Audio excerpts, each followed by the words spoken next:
Hello, dolls. Hello. Welcome to another Thriving Thursday live stream. I gotta put on some lip gloss because the dry lips are never a good look, especially as you're talking. But hey, everyone, I'm glad you're here. If you're catching the replay, I'm gonna get started around the 4 minute mark. We'll say the 4 minute mark, give or take a few seconds. And if you're in the live chat, say hello. Feel free to say where you're tuning in from. If this is your first time tuning in, I'm glad that you're here. I'm so sorry for being late, y'all. Like, you guys know I usually work Uber Eats before I do these live streams. Like, your girl be on the go. And because it's Cinco de Mayo, every restaurant that like actually serves any sort of Mexican or Hispanic food or whatever, super long wait, like 30-45 minute wait. The pay is good, but it took a long time. So that last order, I was like, why am I still waiting here? I was about to go in the kitchen myself and be like, just move aside. I'll make the taquitos and the tacos myself. Like, it was taking too long. Hey, Michelle. Hey, sis. I'm glad you're here. Also, don't forget to like this video, y'all, whether you're live or on the replay, and share this out with at least 2 to 3 friends on your social media accounts. I always repost and reshare if you share. Announcements really quick. So all that you need to know is in the description box. Every link, everything I'm going to say right now is in the description box. So just make it a habit to like check the description box when you come to my videos. Like, it's not just blank words, like it's actually resources and stuff in there. So if you are a aspiring or novice creative, you want to start a business or earn income from your gifts and your talents, because God gave us talents, God gave us gifts and passions and stuff for a reason. If you're like, okay, I want to get some coins here, and you don't know where to start, book a creative consultation call with me. You'll literally see it towards the bottom of the description box. Also, if you want to join the newsletter, it goes out on the 1st and 15th of every month. At the bare minimum, it goes out on those dates. Every now and then I'll send more emails. Like tonight, I'm actually going to send this replay out to my email list just in case they don't see it. But I give business, faith, and life gems. So you hear what I'm working on, what I'm thinking about, what's going on. It's like our one-on-one time, like our conversation that otherwise I wouldn't have anywhere else. Hey, Layla, haven't seen you in a while. I hope you are doing well. Also, what was I going to say? Oh, Sunday night. This coming Sunday, 8 p.m. Eastern, 7 p.m. Central, we're having Sunday kickback again. I took like a month off, y'all. I know it's been a lot going on, but it's going to be a Mother's Day game night. So invite your mom friends. We're going to play mom-related games like mommy bingo and stuff like that. And 2 moms are going to win a cash prize on the live stream, but they have to be there. So if you come and you leave, you don't get a chance to win because you have to participate in the activity to win the cash prize. So 2 moms are going to get a cash prize, but you have to be in the US because I'm going to Zelle it to you or Cash App. And if you're international, I can't do that, unfortunately, which I wish I could. They got to do better with that because I would love to have something, but I'll have an international giveaway at some point this year because last year, a lot of my international viewers were really like between and betwixt when I did my $150 cash giveaway. But I'm going to have to do something Western Union or MoneyGram with that. So that's going to have to be a separate giveaway, but I will have one this year. But for Sunday, you got to be an actual mother and you got to have Cash App or Zelle because that's how I'm going to give you the prize. I know that's right. Yes, I'm going to win on Sunday. It's the affirmations for me. Do fur moms count? Not this time, sis. Not this time. But I'm going to have a contest where you can participate because I know you're not even in the US. I know you're in Canada. So, I'm going to have something because it's going to have to be some form of payment that I could send out because I have a lot of you guys, in Canada, the UK, the Netherlands, the Philippines, I got a lot of international supporters and I love y'all. And it's just not right. Like, why doesn't Cash App and Zelle have international? It don't make no sense. And then last but not least, hey, Kendall, I'm glad you made it, sis. Next Thursday starts our May, I almost said our April series. We're in May. Like, let me catch up mentally. It starts our new May series, Mental Matters, because May is the month we celebrate motherhood, but also it's Mental Health Awareness Month. And you guys know I'm very passionate about that. I've had my own journey with anxiety and bouts of depression. And so I definitely want to speak about it. You probably have caught some of the scheduled thumbnails, but I just have one more thumbnail and video to schedule, and that's going to be with Yasmin and Shay. And then you'll see the official flyer. So all the live streams are 9 p.m. Eastern on Thursday, starting next week with Rosalind Renee, which I think her YouTube channel is Christians Need Therapy or something like that. I don't know. You'll see all of it. It's all in the description box and the videos and everything like that. But without further ado, I'm glad that y'all are here. And tonight, I just wanted to share some lessons that I wish I knew before I became a mom. And these aren't going to be your stereotypical lessons that, you know, we hear all the time on Mother's Day. I mean, some of them might be repetitive, some of them you might know about already, but I try to think about things that honestly are at least a little unique and stuff that I wish that people had really been real about with me. And also, if you're a mom, in the comments, excuse me, feel free to share your advice too, because I want this to be like a hub for expecting moms or moms to be or future moms, where you can just get some real advice. Like, let's spill the real tea, okay? So feel free to leave comments, and you already know I'm going to flash it across the screen as I see it. Yes, I'm so excited for this month. Like, April gave me my whole life, and May is giving me my whole life. June, I'm already thinking of what I could do because it's Caribbean American Heritage Month. So we're going to see. You know, I'm going to bring something cultural for y'all. But the first lesson or tip or whatever that I have for moms that I wish I knew before is that breastfeeding does not always help you lose weight. Okay. I remember thanks, Michelle. Yes, sis, gas me up. Like, if y'all friends ain't gas you up like Michelle's doing me right now, are they even really your friends, sis? But I appreciate it, sis. But yeah, like, breastfeeding doesn't always help you lose weight. Let me adjust this fan because these lights in this 90-some degree weather today in Atlanta and this wind, it's a lot going on. I might get some wind blowing, some Beyonce action going, but yeah, breastfeeding doesn't always help you lose weight. And I remember when I was pregnant, everybody, well, not everybody, majority, I would say like 90%, 80 to 90% of people that knew me were like, oh, when you breastfeed, you're going to lose the weight. Like, when you give birth, all that baby weight's going to drop off immediately. And you're just going to, breastfeed and lose weight and this and that, the third. And that's not always the case. Like, it really depends on your caloric intake. How many calories are you eating? How many calories were you eating before? Because a lot of times, like, you got to eat and maintain, if not eat a little bit more to produce the breast milk. And so if you're eating more, you're not getting exercise or any sort of physical activity. That doesn't mean breastfeeding is going to help you lose weight necessarily, because it depends on your hormonal makeup, your biological makeup, if you're taking any medications or supplements, because sometimes women take medication to help them produce more breast milk. So I was really disappointed because people, man, breastfeeding is not for the weak. 11 months, but I know I did it for a year. It dropped off for me. See, and like, some of my friends, it dropped off, but for me and a lot of people, it didn't, and people really like got my hopes up. And then I ended up feeling some type of way because we placed so much emphasis on the snapback for women. And I can't stand that. Like, oh, I had a baby and I just snap back. Like, especially when you're boastful about it. Like, some women are just naturally slender. Like, it doesn't matter what. Like, my mom, she's had 3 births, but 5 pregnancies. And because unfortunately she suffered 2 miscarriages, but she's always been slender. Like, even when my mom was quote unquote heavier set, the biggest she's ever gotten was a size 12. And it was a shapely 12. It wasn't like, like what people would consider to be plus size, even though technically I think that's in the plus size range now. I don't even know. I know I've always been plus size, so it don't even matter, even though I'm tall. But my mom's slender. Like, now she's like a size 8, and when she was younger, before she started having kids, she was like a size 6 or 8. So some people, their genetic makeup is just like, they're just prone to be slender, whereas other people are just prone to be like heavier set. And if you have a child, like, that's not necessarily going to change just because you're breastfeeding. And I wish someone had told me that, because I really was like, ooh, I'm about to breastfeed Christian. We about to be slender. And I did not lose. Like, I dropped the water weight, but I also didn't gain a lot of weight in pregnancy because I had pre-existing conditions. I was about to say preconceived notions, child. I had pre-existing conditions, medically speaking. So they only let me gain up to as much as 20 pounds, but they really didn't want me to gain more than 15. And I think my whole pregnancy, I gained like 12 pounds. So I was pretty much the same way. I was wearing the same size clothes. In some instances, I went up a size because I tend to wear stretchy materials anyway. So I didn't have to buy maternity clothes or anything. And if anything got too tight, like some of my more slender fitting tops that aren't stretchy, I just bought a size up or maybe 2 sizes up, and that was it. Like, so I didn't gain a lot of weight, but I did drop a lot of water weight after I gave birth. Like, I remember standing on the scale in the hospital in the unit, labor delivery unit after Christian came out.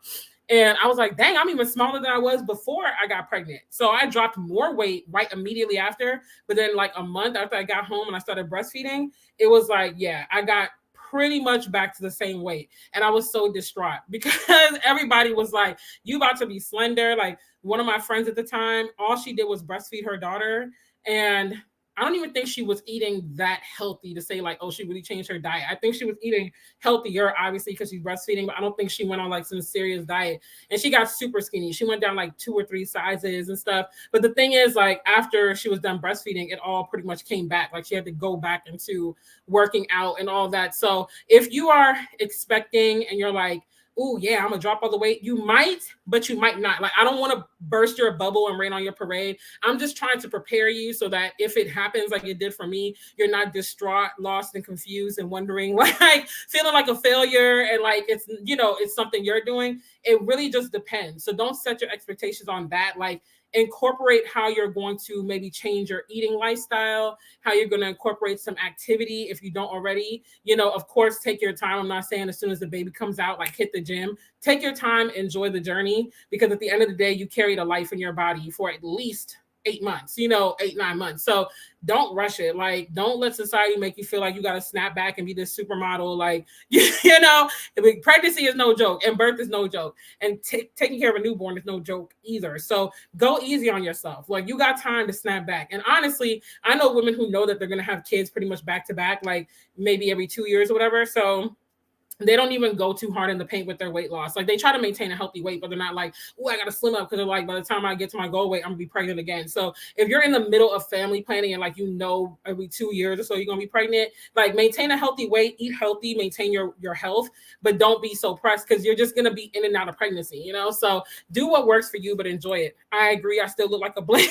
Like, and some women too, that's another thing. Some women struggle with, I think it's pronounced diastasis recti. I think it's diastasis recti. But that's where your stomach still looks like you're pregnant. So you gave birth, but you might still look like 3 or 4 months pregnant. And some women struggle with that. I didn't struggle with that. My muscles didn't stretch out to the point where they couldn't come back in my stomach. But some women struggle with that. And that's something that makes them self-conscious as well, because people might be like, oh, how far along are you? And you're like, I definitely gave birth. So it just makes you feel some type of way. I'm naturally slender, so that's why I think it came off so easy. Yeah, and that's amazing. Like, that's a blessing. I have never, well, no, I'm lying. I used to be really slender until I was like 8 or 9. No, like 11 or 12. Yeah, like 11, 12, 13-ish.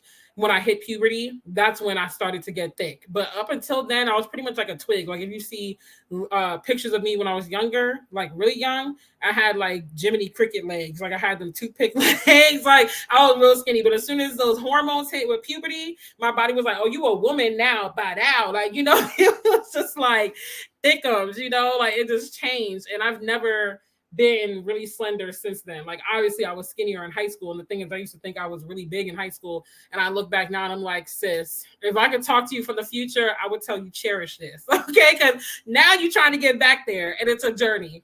Yeah, I snapped back after breastfeeding, but all my hair fell out. See, and that's another thing too. Like, you might snap back, but you might have postpartum shedding. I didn't snap back when my hair stayed flourishing for a while. My hair didn't really start having issues until I stopped breastfeeding, but I think like it was the prenatals or whatever that was keeping it like healthy and luscious, and my iron was low or something like that. It was a lot going on, but just don't put all your eggs in the breastfeeding basket that you're going to lose weight. So the next lesson I have, which we're still riding the breastfeeding train, is that breastfeeding does not always come naturally to you or the baby. Okay, so that's another thing that I struggled with when I gave birth, and I felt like a failure because every mom around me was like, yeah, I'm breastfeeding. I'm so doing 100% breastfeeding, no formula. We just breastfeeding on demand, and it's the best, and this and that. And everyone's got their own opinions about whatever. But my slogan is, when it comes to feeding the baby and even birth, as long as you deliver a healthy baby, a healthy, happy baby, that's all we care about. As long as you deliver the baby, that's all we care about, because that, I didn't write this down, but I'm just thinking about it. We can tend to idolize the labor story, where it's like, oh, I did it 100% natural. And, you can kind of have this arrogance, like, I didn't need the epidural. I'm a woman. I did it natural. I'm better than you epidural moms. And then you have the epidural moms who are like, oh, natural, whatever, like drug me up and stuff like that. honestly, whatever side of the fence you're on, as long as our children are here, that's all we care about at the end of the day. Like, stop idolizing how they came into the world. Like, they came into the world, that's all that matters. We all are moms regardless. But also, let's not idolize the breastfeeding versus formula thing, because I more to see women idolize the breastfeeding versus the formula. But it's like, yeah, like I only breastfed and this and that. And they kind of can, not all the time, but sometimes have this air of arrogance where it's like, oh yeah, I only breastfed. Like, I'm super mom. And it's like, okay, like that's good for you. But not every woman has that story. And then they kind of pass judgment if you choose to do formula. But sometimes you need to supplement, because sometimes you're not producing enough breast milk, like I said. Other times you're not producing really enough to even try. So you got to do formula. And then sometimes it's painful and it hurts and the baby just doesn't like get it, you know? So I'm here for whatever gets the baby fed. Like, you know, as long as the babies are fed, do what you got to do. But if you do desire to breastfeed and maybe you're struggling right now, or like after you give birth, you find you're struggling, you're not abnormal, because we paint this picture like it's just going to happen naturally, that everything is just copacetic after birth. And it's a journey. You know, sometimes it hurts. Sometimes you can have like, you know, like cuts in your nipple or whatever, like, you know, just different things going on. Other times it just takes the baby a while. Like, it took Christian 2 weeks to latch on, and I felt like a failure because, again, I was surrounded by a lot of moms at this point in my life too, because the church I was going to at the time, women were giving birth literally like every year. Like, it was a church with a lot of big families, and so they were just like extraordinary moms. You know, they're great moms. I will never take that away from them, but you know, they were very much like super moms. So I was just like, I am a failure. Like, oh my gosh, my child isn't latching on. And, you know, the lactation specialist came and showed me at the hospital and stuff. And I tried, and Christian just wasn't getting it. So for the first 2 weeks, he was only formula. And then one night I was just breastfeeding him and he just got it. Like, he latched on, and I was so happy. And it's a great form of bonding. You know, it's a great form of bonding. It's a great feeling. But if you don't get to do that, don't beat yourself up. As long as your child is fed, that's all that matters. Like, don't let society make you feel any less than. And if you are, then good for you, you know, but don't get arrogant and like conceited with it. Because at the end of the day, it's like, what are you doing? You know, I did do 2 natural births, but only with God's grace. And I'm here, hey, knock yourself out. For me, because of my pre-existing conditions, they probably would not prefer me to. I mean, if I really insisted, they would let me, but it's just the opportunity for too many things to go left, and then it could cause bigger problems. So for me, and honestly, if I can, you know, withstand, if I can like do without the pain, I'm like, give me the needle. Like, that's just me. But to each their own. You know, at the end of the day, we're all moms. So, and you're not conceited with it. Like, I know moms be like, oh, I gave natural birth and da da da da. Okay, like, I'm glad, I'm happy for you, sis, but we're all moms at the end of the day. So I'm not any less of a mom because I chose to use an epidural or whatever, you know? Yes, and sometimes you just don't want to anymore. Right. You know, like sometimes you don't want to. Maybe it could be because of work, you know, because we're still fighting that whole battle of breastfeeding accessibility at work and stuff. Clogged milk ducts. Exactly. Yes. Like, that's another one too that we don't talk about. It took a month for us to get into our rhythm. It was so emotionally draining, right? You know, and so, and even when Christian did get the hang of it, I still supplemented with formula. And like, there's this thing in Guyana, well, not just Guyana, the Caribbean, that they give to babies too. I forget the name of it, but it's like a thicker version of formula, so it fills them up longer. I was giving him that, and then I was doing formula when I could, because honestly, the Caribbean version, so I gotta crack my neck, is more affordable than formula, and it's a little healthier in my opinion. So I was using that more. And I was breastfeeding as well. So, and then at 6 months, Christian was like, let me get some of that mashed potatoes. Like, let me get, you know? So it helped, you know, even though I breastfed until he was a year. But yeah, by 6 months, we were adding in other stuff anyway. So, you know, it's whatever works for your baby. And don't beat yourself up, like I said, because that's the main thing. Like, sometimes people around you can make you feel so much worse. Like, I'm failing as a mom, you know? I did breastfeed, but it caused me to be depressed trying to keep up. That's a good point, Kendall, because a lot of people don't talk about the emotional part of it too, where it's like you can just feel like you're a cow. Like, I've heard women say, like, I just feel like I'm a cow, like I'm a milk factory. Like, all I'm here for is to breastfeed, and that's it. Breastfeed and change diapers, and that's about it. You know, and so there's a lot that comes with it. Yes, I got the epidural when I almost couldn't anymore. Oh wow, because I was basically putting myself through unnecessary pain because social media and society makes it seem like you need to only have your baby naturally. See, and that's another thing too. Like, a lot of women don't realize that withstanding, like, the more pain you unnecessarily put yourself through, the more stress it creates. The more stress you create in that situation, the more at risk your baby is. So if you're literally in the moment and you know, like, okay, I'm stressed as all get out. My contractions are literally like out of this world, and you can't be loose enough and relaxed enough to like push through it. Don't keep withstanding that to create a bigger risk. If they're like, look, like if you don't like, this can cause more problems. Like, don't let societal pressures make you feel like, no, I gotta withstand. Like, it's okay. It is okay. So, but if you can withstand it and you're good and you're like, I don't want to take it, and they're forcing it down your throat, then feel free to speak up for yourself as well. Whatever your decision is, have agency around that and stay 10 toes down with it. The emotional part of breastfeeding was hard, which is why when I have another baby, I want to give them formula. Yeah, it's a lot that goes into it. I'm trying to think if I had a tough emotional journey. I didn't around the breastfeeding in particular. I do feel like I experienced a bit of baby blues, which is like a milder version of postpartum depression. But I feel like that was because of other life circumstances happening around me, and and I didn't write this down either, but I'm gonna go ahead and say it too. The overwhelming, amount of people giving me their opinion and tell me what to do all at once. And I know a lot of it was out of love, like family, church family, etc. But it was very overwhelming because everyone's like, do this, do that, do this, do that, do that, and I'm just like, like, like I was stressed out. Your girl was stressed, not even stressed. I was stressed. Like, I was like, listen, this is a lot. Like, I remember one night I was in the bed and Christian co-slept with me because at this time we had a really small apartment, and my dad was still living with us in the States. And my sister came home from work, and she used to always just come and like watch me and Christian and see if I needed any help with anything or whatever. And she was like, I'm holding him because I really needed to just use the bathroom or something like that. And when I tell you I lost it, like I was hyperventilating on the bed. I was like, it's just so much. Everybody's telling me what to do. I was like literally losing it. My sister was just like, breathe. It's okay. You got this. It's just like, I couldn't take it. I literally couldn't take it. And every decision I made, it felt like a roundtable discussion. Like everybody was like, well, why are you doing that? Why are you doing this? And it was just like, like, it's too much. It was physically tiring. Yes. Like it is. The best way to labor is comfortable. Yes. So it's like, if you're not comfortable and you're tense, you're just delaying the whole process and you're creating a bigger risk for yourself. So, don't let stubbornness and societal pressures make you stay uncomfortable. Like, because that just doesn't make sense. However that looks is what's best for you and the baby. Exactly.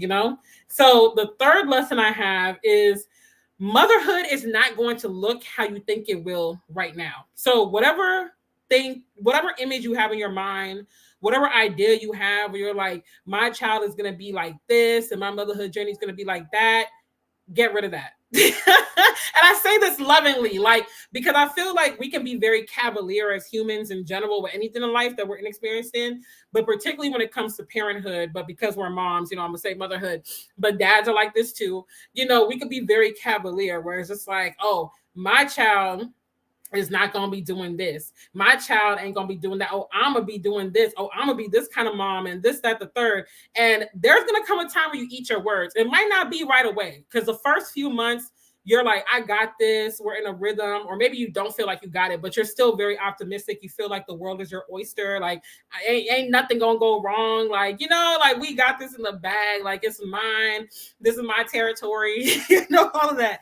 And then there's going to come a pivotal moment in your motherhood, whether it's when they're toddlers, whether it's when they're school age, preteen. It's probably definitely gonna happen before they're preteen. Sometime between infancy and toddler is gonna come. I'm telling you right now, it's going to come. But let's say you grace through all of that, but it's definitely gonna hit you in them preteen years if it didn't hit you yet, for sure. That time's gonna come. That situation's gonna come where you're like, what in the world am I like?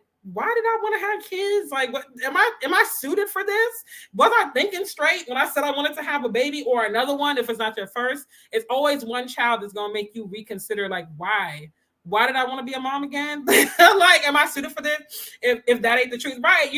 So I think we could be very cavalier.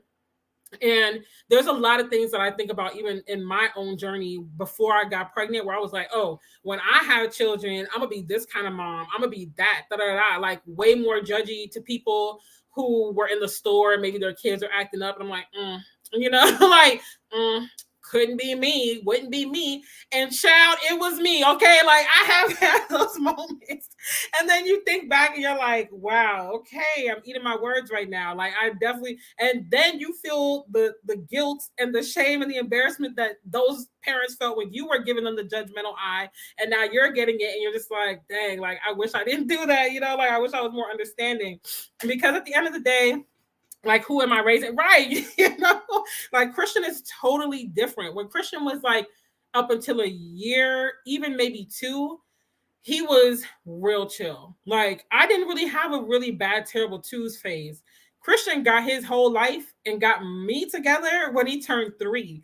Because when he was 2, we were still in a pretty good spot. Now, I will say when he was 3, or right when he turned 3, that's when we had relocated here. He had dealt with like some traumatic situations that I didn't even foresee, you know, so I can understand how he might have been acting out too out of confusion because he doesn't know what's going on. So I'm not going to blame him completely because he has dealt with a lot for being a 5-year-old, you know, and he's still, in the grander scheme of things, it's not that bad. Like, you know, I think I can sometimes hold him to a higher standard, but I'm a perfectionist. And so, you know, and I have to remember I'm a first time mom, like, chill out, you know, but it's just like them threes, like that 3 hit. And I was like, wait a minute now. And now he's 5 and he has given me a run for my money. Like he be telling me all kinds of stuff. You know what? I'm trying to practice more gentle parenting than my parents and the older generations did. And I'm just like, okay, like, you know, it requires a whole lot of patience. And I'm just like, not what you telling me, you know, what, like you getting me together. Like he telling me what he ain't gonna do, or he's like, no. And he said it with a smile and he's so cute. So he'll be like, nope, I'm not gonna do that. And I'm just like, like darn that cute face. Then he does some of the same things that I used to do. So I had a really bad habit of coloring on the walls. I've always been a creative, okay, and my parents and the world would not let me live my best creative life. And so I remember around 4, like taking crayons and writing whole murals on the wall. And they were cute too. Like, let's be honest. Like, if I had pictures, I would show you. It was pretty cute. Okay, like it was just my parents and adults were not letting me be great. And so I drew all on the lamps because my parents used to have this lamp in the shape of a basket, like a woven basket. And I colored in the lines and shaded it and created a whole gradient pattern. It was cute. My mom was pissed, but it was cute. And I came home the other night and Christian wrote his alphabet on the wall with his crayons because I have his homeschool desk downstairs in the living room in the corner by the Chase. And I came home from doing Uber Eats and I was like, why is the alphabet on the wall? But I was impressed. I'm not gonna lie. I was like, wow, he actually has good, like, you know, what's the word? Handwriting. I was trying to think of the other word they use for handwriting, but I was like, wow, he actually has good handwriting. Like, and he got the letters correct. But why did he write on the wall? Like, you know, I'm that mom, like, he should have did that, but good job. You know, you're what we're learning is sinking in until you're in the store and your kid is showing out. Right? Then you're like, you know, you got to give the church finger, like, I'm going to head out. You know? Joseph be showing out. They be showing out, okay? They be showing out. And the thing is, like, Christian, he was calm up until 3, but he also, and he still does this to this day. When he gets around other people, or like in front of the camera, he is an angel. So like those clips that y'all be seeing on Instagram, or like if y'all were to meet him in person and stuff, he is an angel. He might still have a moment here or there, but it's real mild. But as soon as we get home, it's like he be knowing, like, y'all family, I can show out in front of you. Like, you know, like he don't be caring. But as soon as like he gets in front of company, he's like, okay, let me tone it down. Like, let me let me make an impression. 3s are tough because they start talking, they start telling you what they not gonna do, and who are you, and talking back. Me too with the gentle parenting, right? It takes a whole lot more patience. Like I see where our parents didn't do it because they did not have the patience. Like that generation was not about that life. But I'm just like, listen, they be trying me. Okay. These kids be trying me. Penmanship. There we go. I was like, what is that word? Like I couldn't think of it. So, you know, life is going to take twists and turns that you have no idea about. So just go ahead and divorce the idea that you got it all figured out, because you don't and you won't. And I say this lovingly, but you'll never have it all figured out. Like literally when you get to a point where you're like, oh, I got this figured out, there's going to be a monkey wrench thrown at you. There's going to be a curveball. Like that scripture, I think it's Proverbs 16:18, where it says, pride comes before destruction and a haughty spirit before a fall. Couldn't be more true. Like the minute you get conceited as a mom and you think, oh, I got this. No, ma'am, you don't. So have an idea of how you want to raise your children, but don't be like so like I gotta have every nook and cranny figured out. Like, leave room for some flexibility, because there's gonna be some days where you let them have extra screen time. There's gonna be some days where they have takeout for dinner. There's gonna be some days where, they're having a fit and you just walk away for a couple of minutes, to gather yourself. There's going to be days where you're like, you know what? I'm doing the very thing that I said I would never do, but it's okay. Like, as long as we're healthy, we're happy, like, all that other stuff doesn't matter. Like, just make sure that you have at least a foundational, like, of course, raise your kid with morals, with values, like stuff like that, the foundational concrete stuff. But everything else, like, leave a little room for flexibility, because too, what you think you might do now might change in a few years. And there were things that when Christian was first born, I was like, I would never do that. And now that I'm like 5 years in, I'm like, you know what? I actually don't mind that as much as I thought I did. So, you're going to change as a mom. They're going to change as kids, because like I said, Christian is totally different. He was way more chill and mellowed out and shy when he was up until like 2. And then 3 hit, and it's like he got a whole new wind and breath of life and change. So yeah, just give yourself some grace and don't be so hell-bent on it looking a certain way. Also, next lesson, this tip is specifically for single moms, but because I still am a single mom, okay? We praying, we touching and agreeing, but I'm still single. But you can still have a healthy relationship and marriage if you desire to. Okay, don't let the loud voices online fool you into thinking that ain't nobody ever gonna love you, ain't nobody ever gonna want you, because the loud minority, it might seem like the majority, and who knows, if we were to take a statistics test, it might just be the majority, who knows? But I'm telling you right now, from personal experience, I know men who will love you and your child or children like their own. Some of them might even be single fathers, so I think that the main thing that has to happen is that you have to change your mindset as a single mom. I'm not going to say lower your standards and be willing to take anybody, but you do have to be flexible, and you do have to maybe not reinvent yourself per se, even though that might be needed, but you got to take an inventory of yourself. You have to look at yourself and realize, like, do you have any toxic standards and toxic preferences? Were the men that you liked before not good for you in the first place? And so now you're worried that they're not going to like you, but you don't really need to be concerned about them anyway because they were toxic regardless. Do you have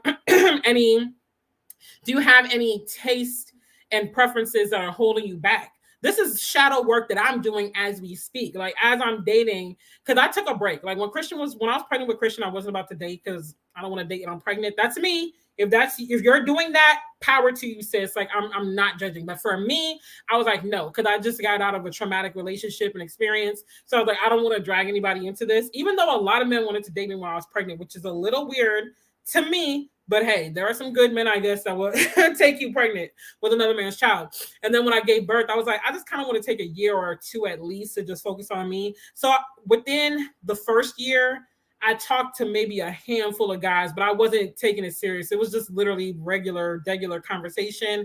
The second year in, I started talking to a few more guys, but I still wasn't taking it too serious.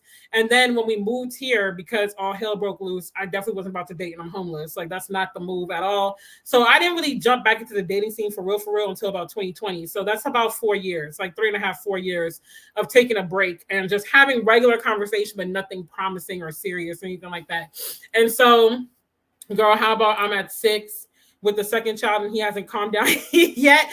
I'm like, I don't know. I'm hoping Christian calms down when he turns 6, because my old nurse told me that her son calmed down when he hit 6. So I'm like, Lord, please let that be my portion. But we're going to see, because I don't know. I feel like Christian's just getting started. Like, he's just finding his footing and he's about to live his best life. So I feel like I got until maybe 7 or 8 at least. So hello, Desiree. I'm glad you're here. Wait, you have a tattoo? Sis, how did you not know I have 2 tattoos?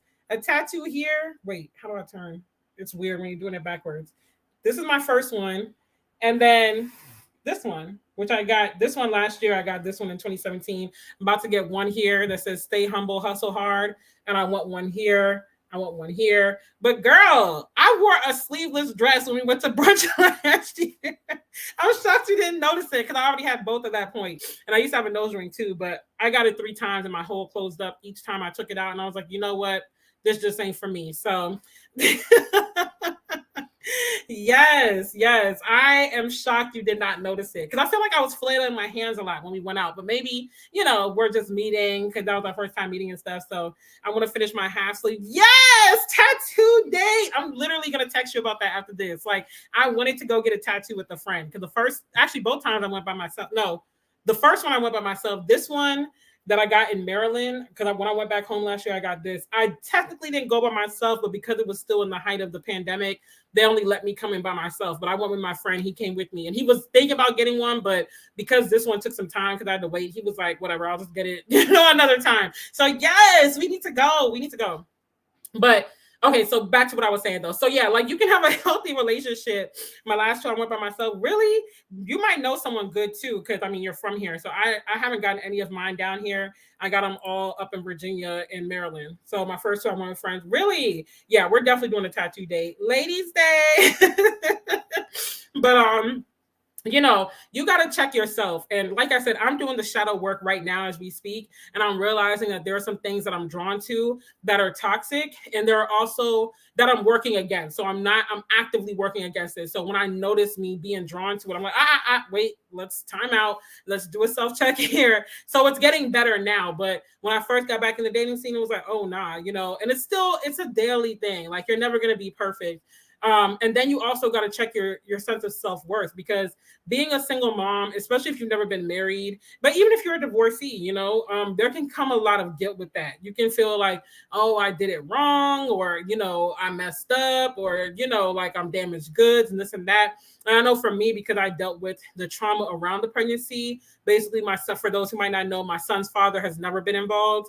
He never wanted to be involved. He actually didn't want me to keep my son. And so when you deal with that level of trauma, you're just like, dang, like, how did I miss this? Like I really missed this because he never presented as that. And I know, again, the loud voices online be like, oh, you should have known, da. Boy, sit down. Like, we're having an honest conversation here. Like sometimes you really just miss the flags, and sometimes you see it, but you proceed on because you really want to make it work for that person. And that was nothing but you being in love and trying to give your heart a second chance. But because of because of prior traumas or issues, you didn't realize early enough that wasn't the person for you, and you should have left when you had a chance. It happens to the best of us. Nobody is perfect with relationships. That's why you either have all these bitter people running around online talking about ain't nobody gonna want you, this, that, the third, you're damaged goods, or you got people in relationships that are unhappy, whatever. But all of us have been damaged in some way, shape, or form, and we all have to take a self-check of ourselves and see how we can improve. And so if you notice that like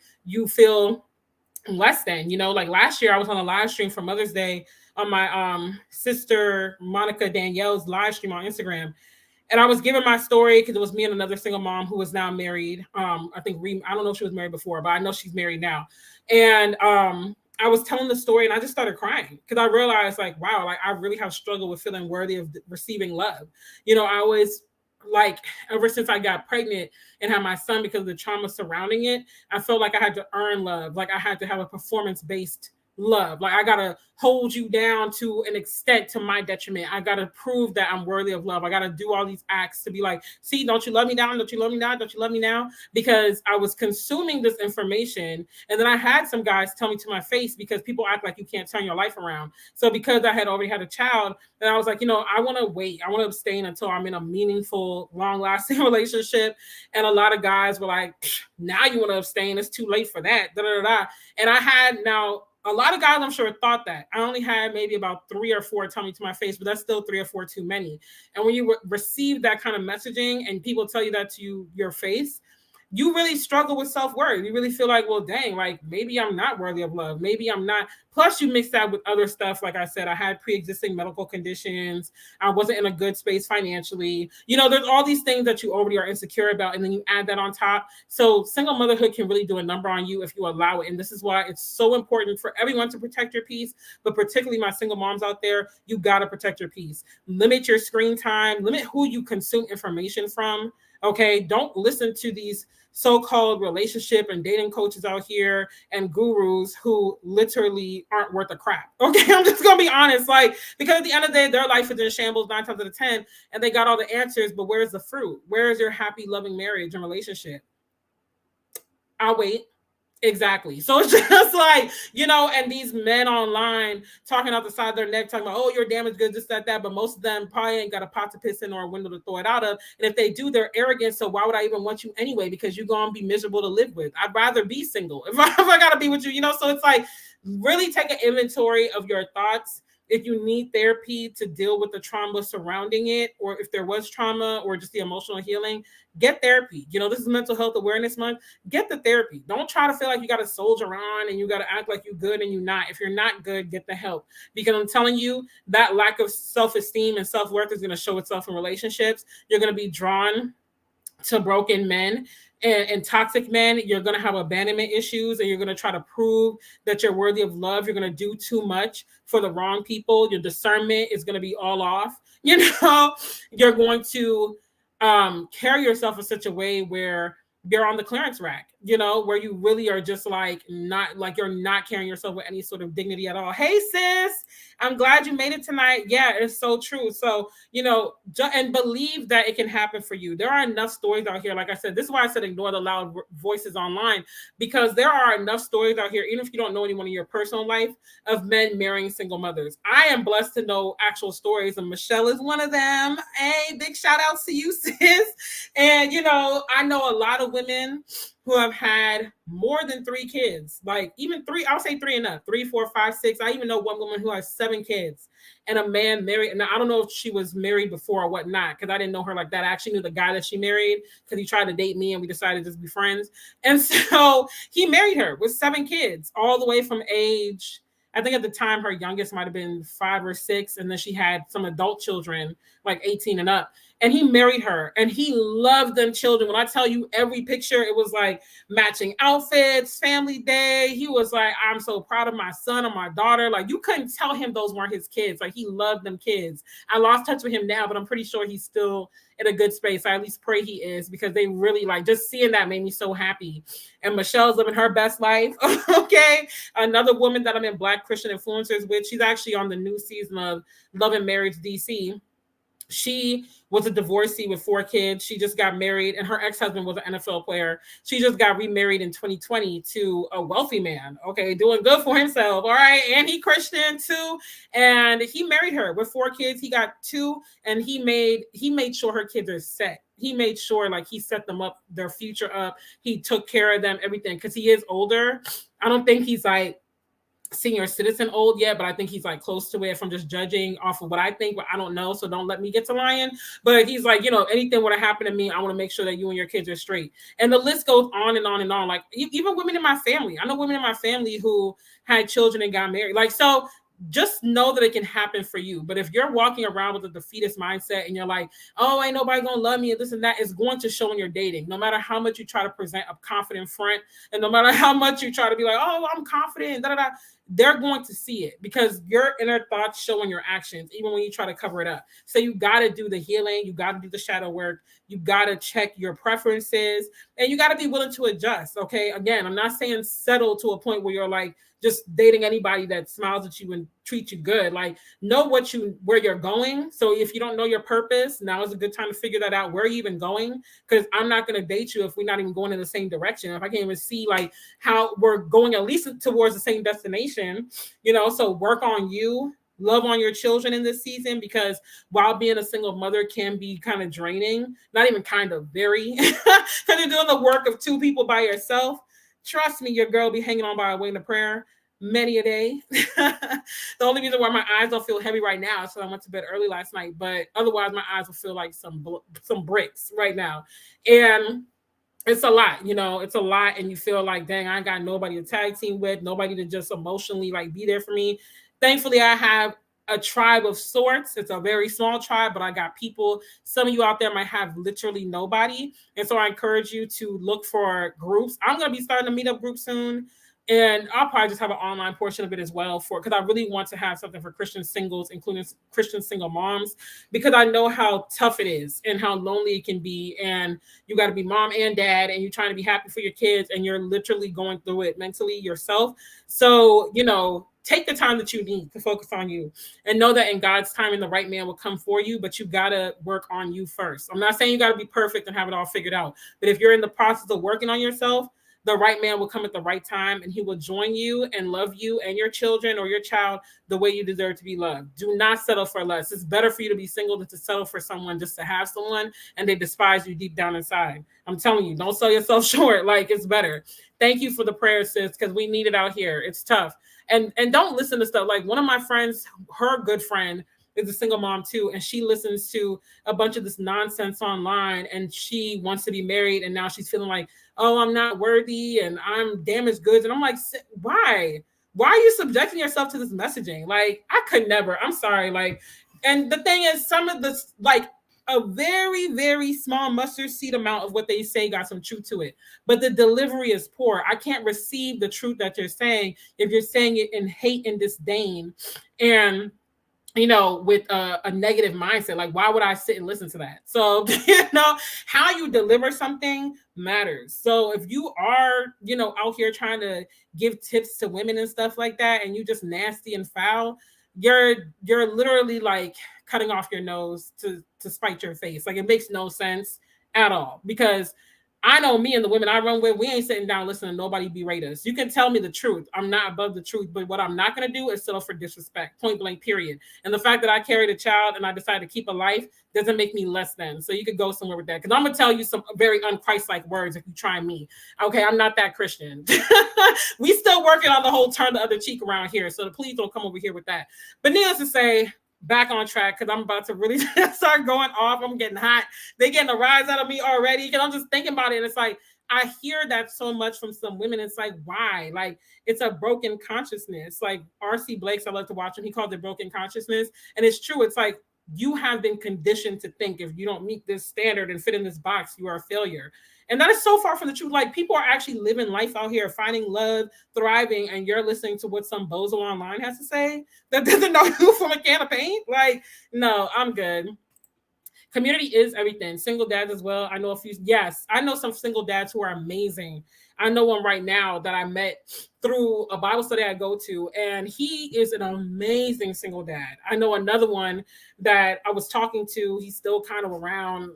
Child, I don't know what's going on with that, but he's an amazing single dad too. So it's like, you know, there's a lot of great men out here. There's a lot of great men out here getting it done and taking on the responsibility, sometimes solely by themselves, or even if they're co-parenting, they're very patient in a toxic situation and all that. Like, don't let society fool you. Okay, don't let the internet fool you.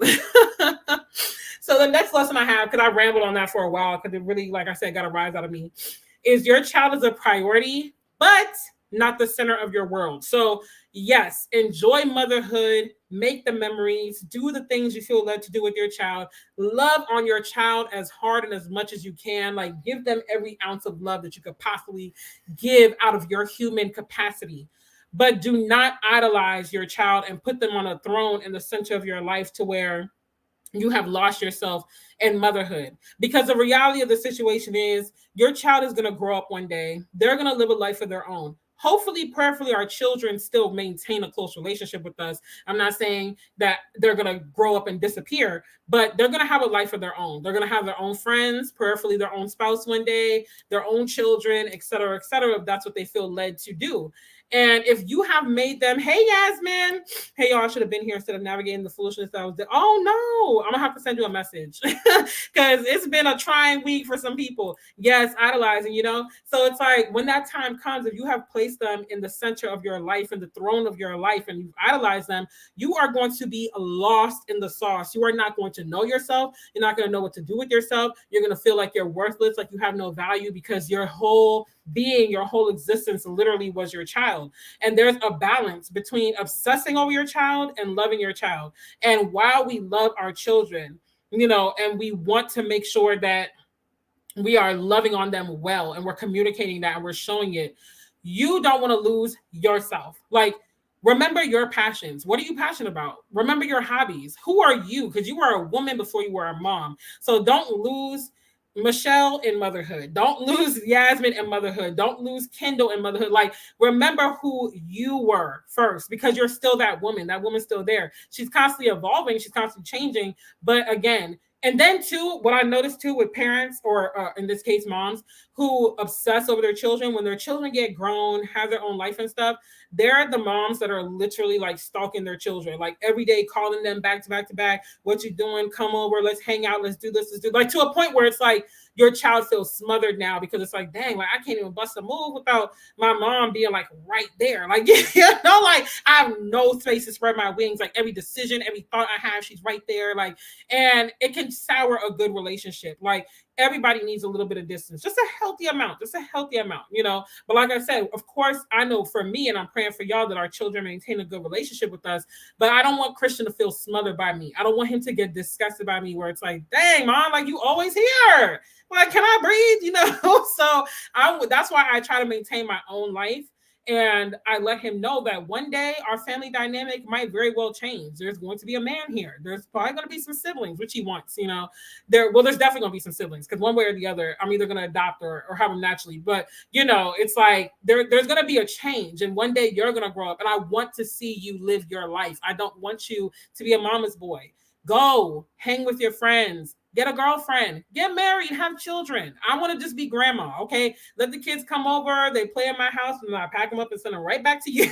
Like my childbearing days are done. Okay. So I'm here to spoil them, let them run amok, and I send them back to you. Like, that's what I want. I don't want to have them feel smothered and like, oh my gosh, I can't breathe, So, and that happens when you idolize your children. So it's like, love on them, give them your best, but still maintain you. And it could be little stuff. Maybe you make sure that every 2 weeks you make an appointment to get your hair and your nails done. And that's your you time to remember like the woman that you are, and to just spend time with yourself, Or maybe you have a girls' night once a month or something. Like, find something that you can just like balance it out, where it's like, okay, my children take like 98% of my time already, but this is my 2% or my 5% or my 10%, where it's like, okay, this is me. Like, this is where Rondelle is Rondelle and not mommy, So definitely try to do that. My mother-in-law is that mom. Ooh, child. Like, I'm trying to think if I dated a man whose mom smothered, and I don't think I have. I've been blessed to not deal with that.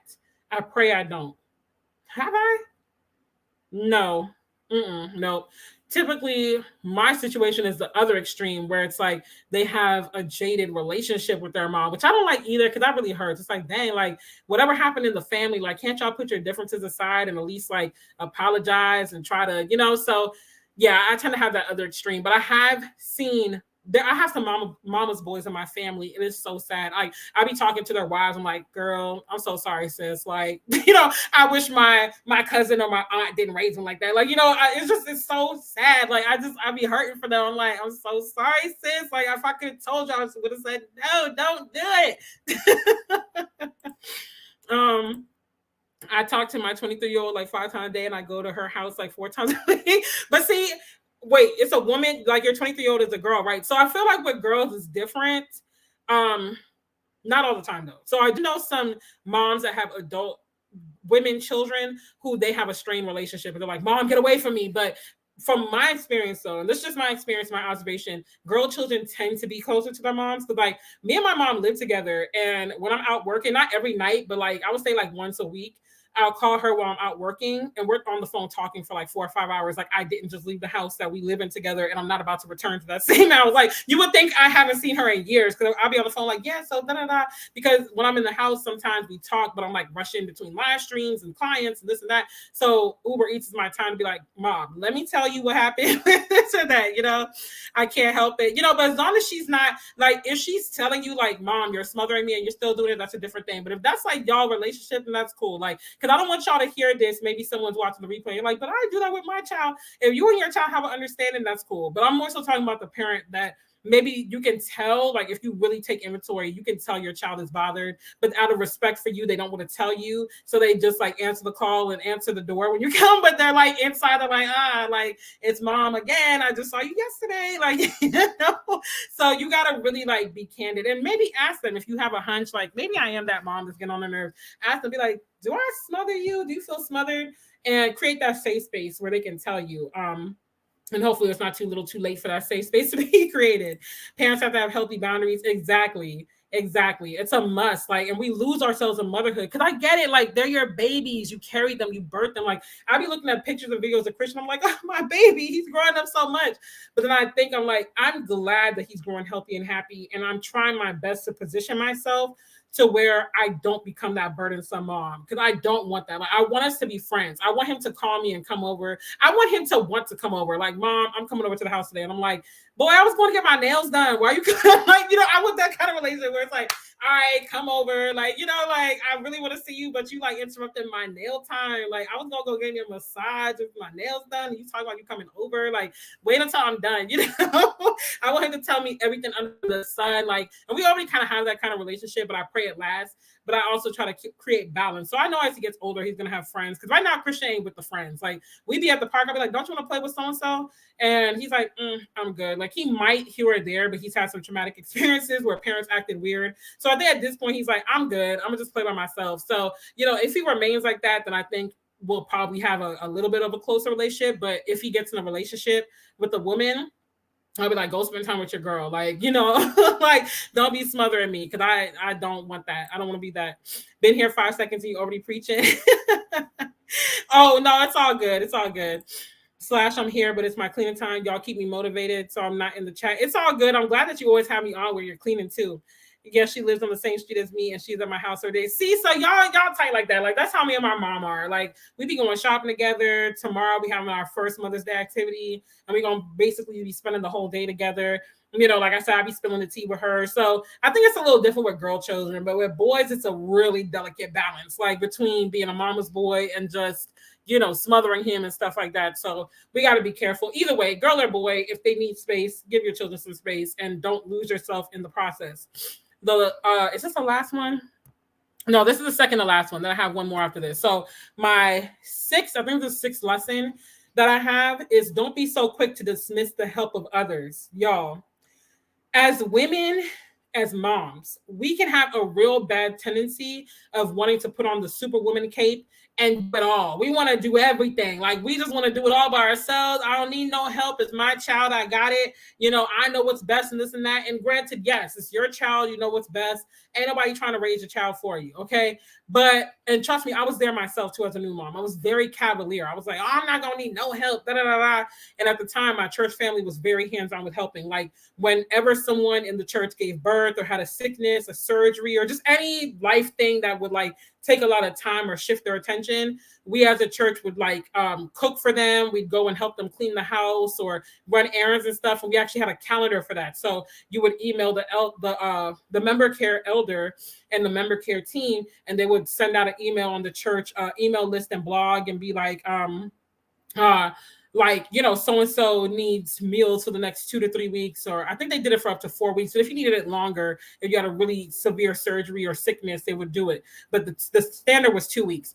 And then we would all volunteer. So it was normal for me to, well, let me not say that. It wasn't normal for me to do stuff for people when they were pregnant, because we don't know a lot of people in the States. Like, I know people, but in the grander scheme of things, like most of my family, I have a really large family. So while I have cousins and stuff in the States, the bulk of my family and friends are overseas. So when people gave birth, I wasn't in a position, 9 times out of 10, to have to really do much, because the people I knew here already had a ton of help. And so I was used to doing everything by myself. My family is very like self-sufficient. We're used to having to pull ourselves up by the bootstraps.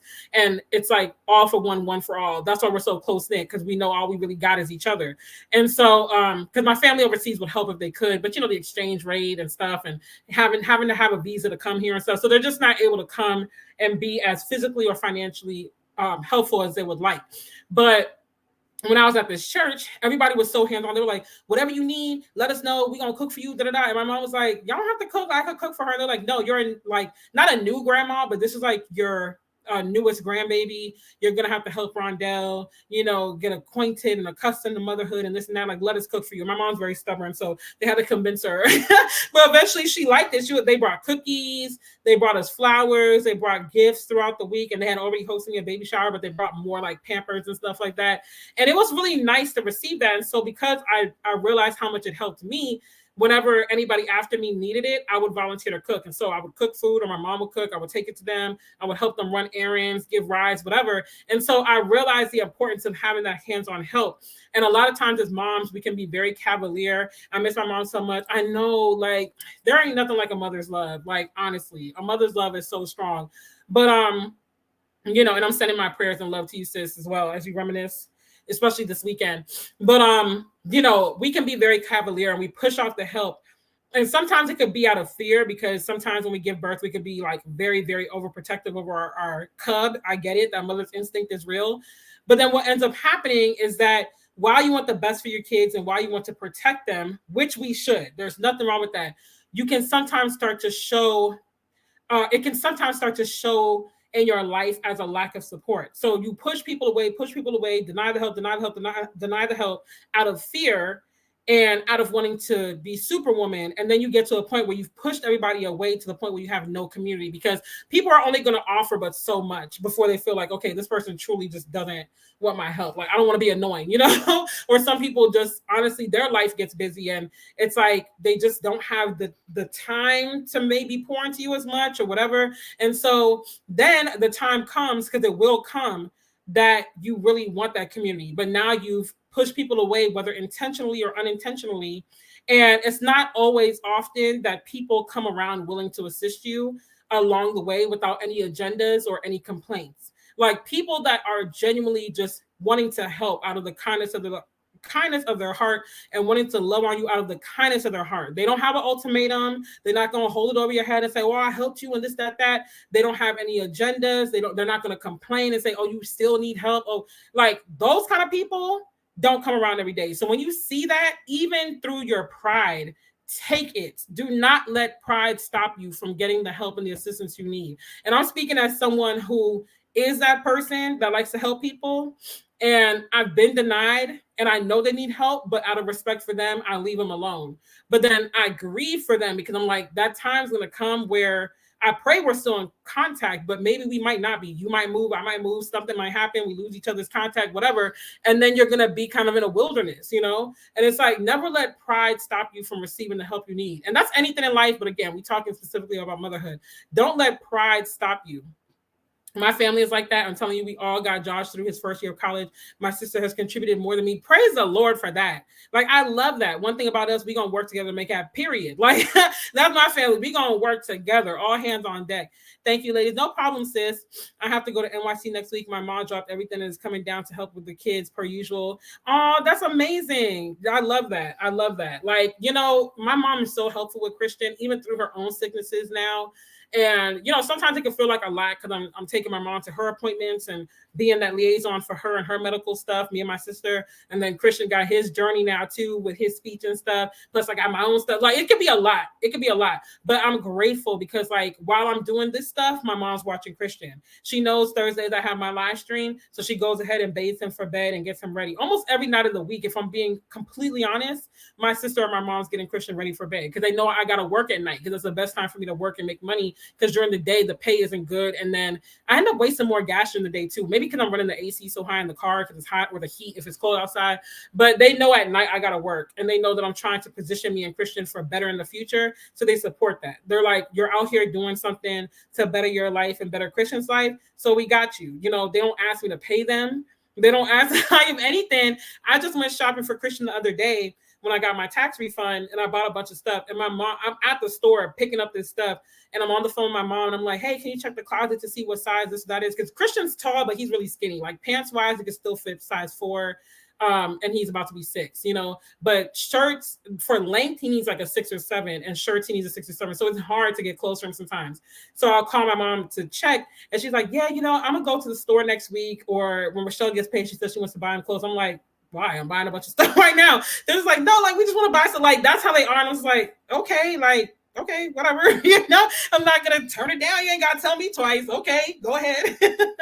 So they help a lot. If I fall short on something, a bill or whatever, I could text my sister and be like, hey, can you, help me with this or that? She'll help me. And whenever I pay her back is when I pay her back. And sometimes I don't pay her back financially. Sometimes it's like, hey, you want to go get your nails done? You want to go get something to eat? Like, it's whatever. But I love that. And you have to learn how to lean into community, because now that I've experienced the joy of community, I've always been a helpful, loving person, even before I was a member of that church and before I gave birth.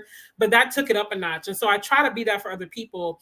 And I grieve for them when they turn it down, because I'm like, again, you're trying to do too much. But I can't force the love on you. I can't force the support on you. I can't convince you that I have a good heart. Anybody that knows me should know that pretty soon. It doesn't take long to see my character, because I'm a pretty blunt and transparent and authentic person. So, if you have your reservations, I can't really convince you otherwise. I just got to pray for you and hope that God, helps you out or sends people along. But I've learned the hard way, when you push good people away, it might take you a minute to find another good person with those level of qualities and characteristics to come back around. So, never push away the blessings that God sends you in community, especially, like I said, when they don't have any agendas, or they're not going to complain or hold it over your head. Because some people will help you 1 or 2 times, and after that, they're like, nah, you need me to come babysit again? Can't do it. You need a ride again? Nope, can't do it. So when people are willing to do it and they literally have no problem, like, sis, hold on to that, okay? We do love you, Kendall. Definitely praying for you. Right, that's the thing though. My mom has health issues, therapy 3 times a week, but she's come. Right, it's like, praise God for mothers who really keep showing up, because I know some of my friends don't have that, unfortunately. And like I said, I've seen where it affects them over time, where they've pushed away the community that God does send, whether it's through friends. And that's another thing. If God sends people that really want to help you, that are friends, hold on to that, because relatives may or may not be a little bit more inclined to help you if they're blood related or whatever. But friends, like, I'm not related to you from a can of paint. I didn't know you before whenever we met, and I'm showing up and helping you. Like, listen, when I see that in my life, I'm like, oh, we finna be friends. Okay, so come on in, sit down, because we about to be friends for real, Like, you just don't see that. Real recognizes real. And so take the help. And I'm saying this particularly to new moms, because I know new moms can be very cavalier. Like, I got it. I don't need nobody. Da, da, da. The day is going to come where you're like, dang, like, I really could use some help. So don't push people along in the process because of pride. Humble yourself and take the help, okay? Because a high horse moment can have you out here, like, really just destitute for support when you really need it. And mind how you tell people, mind how you reject the help too. Because some people are very arrogant in their rejection, and they have an overzealous spirit, and now the relationship is strained. And that could be within family too. Like, one of my friends that I used to have, when she gave birth to her son and her daughter, she was very overzealous to her own parents, okay, her own relatives. Like, you're not gonna be watching them overnight. They're not gonna be at your house. Da da da da da da da. We don't need your help. Da da da da. And then life changed. Marriages ended, moves happened, things, responsibilities grew or whatever.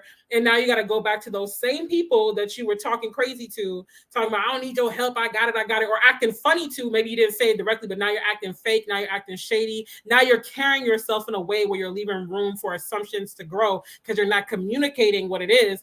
And so now you come back and they're like, I don't know, because you were definitely just, telling me about myself and telling me how I'm not good enough to watch a child, or, I was reaching out, you kept ignoring my calls. So now I'm like, what's up? Like, and now I got these other responsibilities, so be humble. Even if you're like, I appreciate it, I really do, but right now I don't need the help. But I will definitely keep you in mind. How you say stuff matters. It's not what you say, it's how you say it. And communicate. Live your life in such a way where the assumptions don't even have room to take root, because you are that upfront and you communicate that well. It would really spare you a lot of heartache and drama in relationships. For real, for real. I'm just trying to give y'all these lessons that I even learned myself or from other people. Some people definitely don't have that, and it negatively impacts all of their other relationships. Right. So even if you're going to reject the help, take it. I mean, say it in a sense of, respect, because nobody has to offer you help, period. So if somebody's offering you help out of the kindness of their heart, don't belittle them. Don't make them feel like, I don't need you type thing, because you might just need them one day. So yeah, mind how you, especially if it's not a relative, like I said, because they can straight block your number and keep it moving. Like, they really don't have to care. I mean, if we're being honest. So, just cherish those good relationships in your life. Last but not least, this is the last lesson I learned, and then I'll be out of you guys' hair. Remember that motherhood is a privilege from God, and it is not a right. So your child belongs to God. Because in those moments where you feel frustrated, you feel overwhelmed, unqualified, confused, whatever the issue is, remember that God granted you the gift of being a mom, the privilege of being a mom. I think a lot of us sometimes, especially those of us who've always desired to be moms, we walk around with a sense of entitlement, like God had to give me a child, God had to open my womb, and He really didn't. There are a lot of women out here that desire to have that experience, and they can't. They haven't yet. And adoption is just as valid. That's another thing too. I don't want to belittle adoption or foster care or like guardianship. They're all valid. So if you are in one of those positions where maybe you didn't give birth, don't feel like you're any less of a mom. Because I can't stand when biological moms look down on adopted moms and stuff. Like, all of that's really irritating to me, because it's like, we're all moms at the end of the day. Like, it's still a responsibility, whether you gave birth to that child, whether you adopted, fostered, guardianship, whatever. And so remember that it's a gift and it's a privilege, because when your kids try you, like I said in point 2 or whatever it was, lesson 2, where I was like, that time is going to come in your motherhood where it does not look like how you thought it was going to look, and you're eating your words. When that time comes and you're like, dang, like these kids drive me crazy, or I don't know what I'm doing, or I'm overwhelmed, or whatever, if you remember that motherhood is a gift, you're going to change your perspective. I'm not saying in the moment you're going to be all hunky-dory and like, oh, I just love you so much and stuff. You're human, okay? If you snap at your kids, apologize. If you have a moment where you're just kind of like unraveling at the seams, like take a minute, get your breath and your mind together and come back. Like, it's okay. This isn't about perfection, but it's about maintaining a mindset of like, God didn't have to allow me to experience this on this side of heaven, but He did. And He is entrusting me with a life that I'm responsible for raising for His glory. And some of us have been through hell and back just to bring these kids into the world. Like, I know for me, I had a high-risk pregnancy. And so I was at the hospital. By the time I passed the first trimester, I was at the hospital like once or twice every 2 weeks. And my appointments were really long, because every appointment, basically, they were running like tests and sonograms and stuff. And then by the time I hit the third trimester, I was at the hospital, like the end of second trimester into third trimester, I was at the hospital every week, 2 times a week, 3 to 4 hours appointment, 3 to 4 hour appointments each time. So anywhere from 6 to 8 hours a week, I was at the hospital. Your girl was tired, okay? I was tired of being hooked up to machines.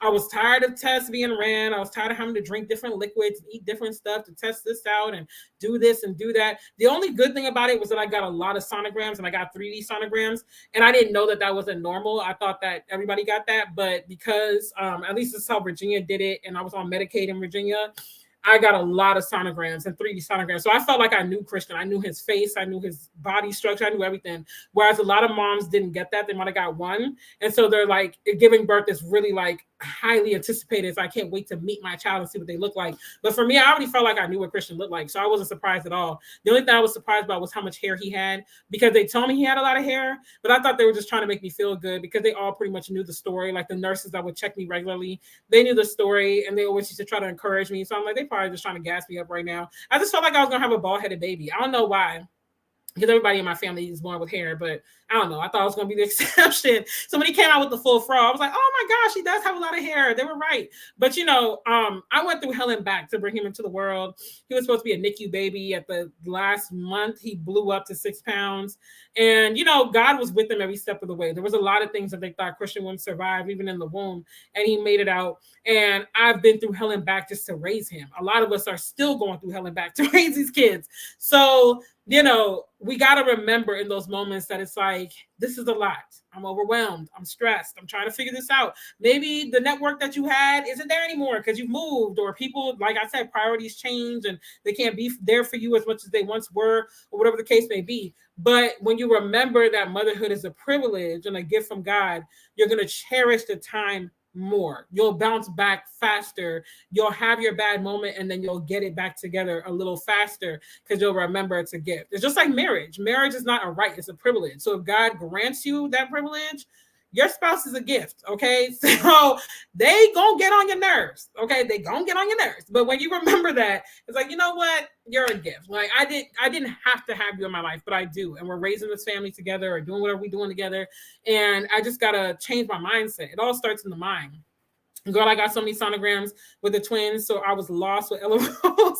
I literally had 2. Yeah, I didn't know that. I thought it literally was like normal. I was like, doesn't everybody get all these sonograms? But only when you're high risk or you have like multiples or stuff. So I was like, oh, okay, well, I guess I was privileged in that, even though for me it was like, damn, I can't believe I have a high risk pregnancy and I was nervous about other things. It's like there's always a blessing, there's always a silver lining through the mess. And that's how God kind of like comforted me through it all, because I was seeing Christian grow every week and I was seeing his features come in more and more. So it really like made me bond with him a lot faster. My girls were bomb. I'm done. I'm done, sis. Christian came out with the full fro. Like I even slicked that joint back, gave him a part.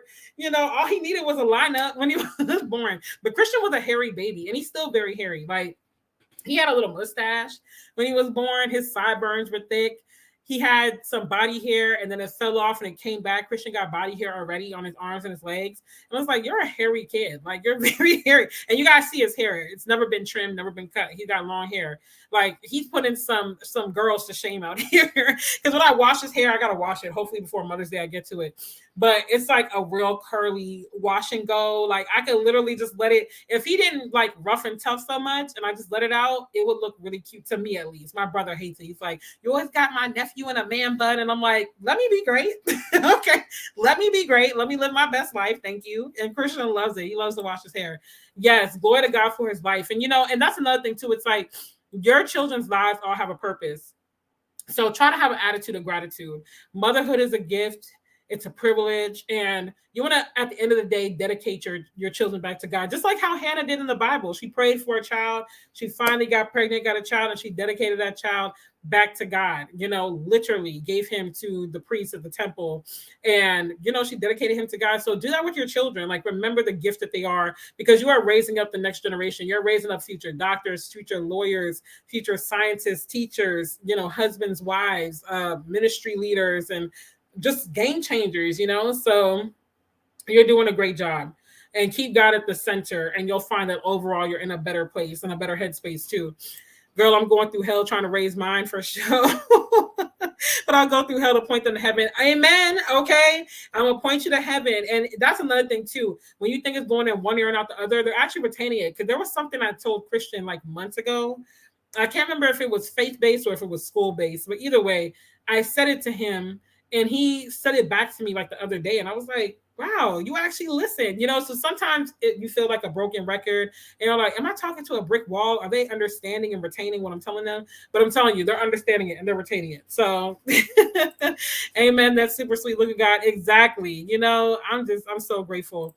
No, my girls didn't have hair until they were like 4. Really? That is so hilarious. Like every baby in my family is born with hair. Some thicker and longer than others, but they all pretty much have hair that you could brush and comb and style when they're born. But Christian had a very long and thick fro. So yeah, like I was like, oh, he does have hair. I thought they were just gassing me up. But but those are the lessons that I've learned in motherhood. And like I said, if you're on the replay or you're a mom catching this by any chance, leave your lessons in the comments down below to just help mothers coming up behind you or expecting moms or future moms. Like give them the real. Let's give them some real insight, you know, to what people might not talk about enough. But that's all I have for you. So I hope you guys have a good weekend. I will be back Sunday night. Okay, Sunday night, 8 p.m. Eastern, 7 p.m. Central. Come back here because we're going to have our game night. We're going to play Mommy Bingo and a couple other games. And I'm going to gift 2 moms a cash prize. But you're going to have to participate in an activity to win it. And you have to be live. So if you leave, then sorry, you're not going to get the chance. You got to be live when it happens. And you have to have Cash App or Zelle. So if you don't have it yet, go ahead and sign up for Cash App or Zelle so you can be prepared. Just in case you win. So I am looking forward to joining y'all, and I'm going to go ahead and go so I can prepare for tomorrow. Because like I said, my mom and I are having the first half of our Mother's Day stuff tomorrow. So I do want to be rested because it's going to be a long day, but it's going to be a fun day, but it's going to be a long day. So I hope y'all have a good night. Thank you for joining me live. Don't forget to give this video a thumbs up. Subscribe to the channel for more. I'm almost at 1,100. And share this out with your mom, friends, just whoever can glean from this. So see y'all. Bye.